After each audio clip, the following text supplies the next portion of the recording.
कन्या एस्ट्रो के प्रिय दर्शकों, जरा ध्यान से सुनिए। एक ऐसा महाशक्तिशाली उपाय जिसने केवल 3 से 6 महीनों के अंदर अंदर हजारों लोगों के घर बनवाए हैं।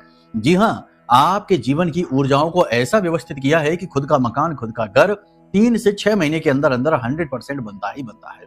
हजारों उदाहरण हैं हमारे पास, हजारों लोगों ने ये सुख पाया है।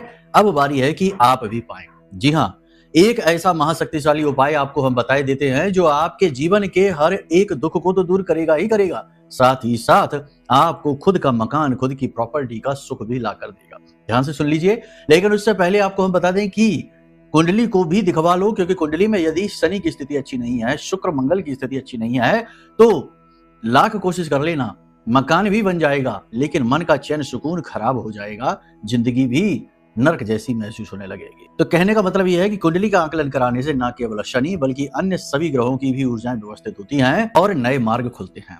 फिलहाल उपाय के बारे में जानिए, करके देखिए, फिर बताइए कैसे लाभ आपको प्राप्त होते हैं। तो सबसे पहले आपको इसके लिए चाहिए कि एक लोहे का दीपक कहीं से लेकर आइए और उस दीपक को शमी पत्र के पौधे के नीचे रोज शाम के समय यानी सूर्यास्त होने के बाद 4 मुखी दीपक करके जलाइए, यानी कि 4 बातियां उसमें लगा लीजिए रुई की और जलाना प्रारंभ करिए। तो चौमुखी दीपक जलाइए शमी पत्र के नीचे, पहला काम ये करिए।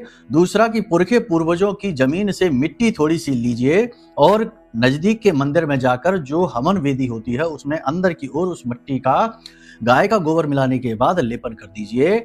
दूसरा कार्य ये हो गया। तीसरा कार्य ये हो गया कि पुरखे पूर्वजों की ही मिट्टी लेकर आइए साफ स्वच्छ और उससे घर का एक मिट्टी का खिलौना बना लीजिए और उस खिलौने को अपने पूजा घर में रख लीजिए और रोज उस खिलौने के अंदर मिट्टी का दीपक जलाइए सरसों के तेल के साथ।